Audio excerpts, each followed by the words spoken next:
Good evening, everyone. My name is Adam Ostro. I'm editor-in-chief of Mashable. We are delighted to have you here joining us for the screening of The Social Network. Woo! Awesome. So why don't all you guys just introduce yourself real quick? Hi, I'm David Karp from Tumblr. Hey, I'm Ben Fisher, and I'm from Adopt a Hacker and Urban Pregame. Yeah, and I missed you earlier, but Adopt a Hacker is really cool. We actually wrote about it on Mashable a couple weeks ago, so go check it out. Hey everyone, I'm Soraya, one of 6 of us here from Food Spotting tonight.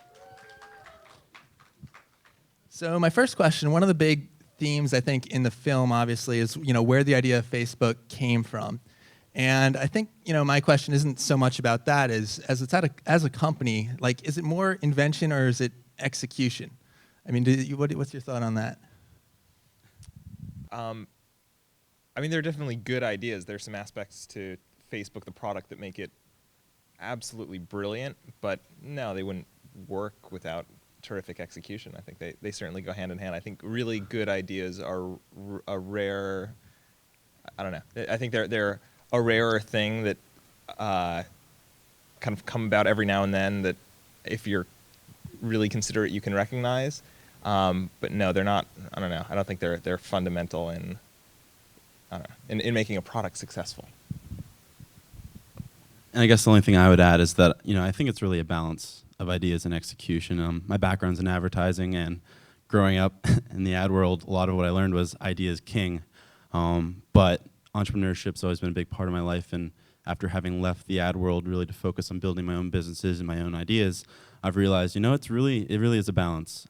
Takes the right execution with the right idea. I've seen very simple ideas that, intellectually aren't necessarily particularly exciting, but with the right execution, they've turned to huge businesses, and vice versa. I've also seen the greatest ideas not go anywhere. So I would say that entrepreneurship is about blood, sweat, and tears, and what that movie lacked in accuracy, it hit home with this emotional response for me about what it means to be an entrepreneur, and they hit that. One of the themes I think is if you are an entrepreneur and, kind of the way the movie tells the story is, basically the Winklevoss brothers got robbed. What's true and what's not, that's up for debate. But as an entrepreneur, that wants to go out and find a team, build a team, how willing are you to share your ideas? Do you protect your ideas? What's kind of the approach you take to that? Sure. I think at least in my experience, you get the more you give. And the most open, exciting conversations I've had with people, even before I've worked with them, are the ones that are the most open and the ones that expose you the most. And I think those are the those are the conversations that also inspire the most interesting, talented people to work with you. So I don't know. I don't think it ever hurts to be, open and honest about what you're working on and what you're excited about.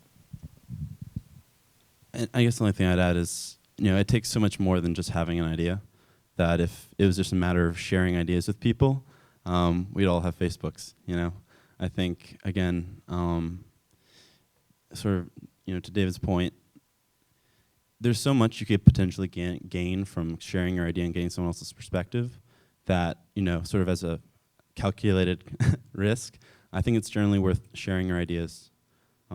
Clearly, there's certain, I think, if someone's working on a similar idea and your competitors, I think there's certainly a level of thought you should put into it. But even then, I think for the most part, we're better off sharing. Likewise, we believe in full transparency, and often when we meet people that blogs refer to us as being competitive with, we're thrilled to meet them because we're so excited by what they're doing. Great. Another big theme, I think, from the movie was the falling out that the Facebook team has had from the original founders. I know a couple of you guys have had similar experience. David, your CTO just left the company, I know for a different reason, but why do you think that's so common with tech and web startups today, that you kind of see this founding team not stick together in the long term? I think that's true of all business. I watched my dad, who ran a recording studio for 30 plus years, go through several different partners, several different CFOs, and business people. I've been through a few accountants and through I don't know. I think it happens, and the people that I most aspire to be like are the people who have spectacular business relationships and also really great friends, sometimes even in the industries that they work in. I don't know. Be nice to people. And I guess what surprised me the most about going into business and having founders, and I've done it by myself as well as with partners, is that so much of the crap is people stuff. Like so much of your time, you know, again, my background's as a programmer, developer, designer, so I would do a lot of development. And as soon as I went out and started dealing with the business and the relationships, I was like, if only I could spend all my time on the idea, or even just like developing, talking to potential partners. I don't know, relationships are tough. Yeah. And how do you guys find the right people for your projects? I don't know. I mean, that's new.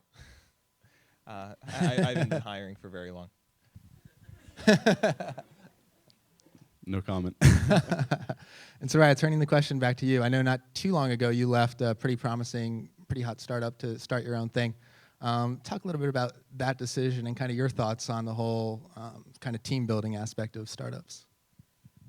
Well, first, I didn't start my own thing. I'm here with my 2 co-founders and 3 of our team members. I was the last co-founder to come on board. Yeah, I joined a friend's company, 2 friends' companies. They're still very close friends. I worked with them for 7 months on launching a product that we saw to finish, and it was a really exciting experience. At the end of the day, though, it wasn't a decision to leave one company for another. It's just, you know, I followed my passion to go to food spot.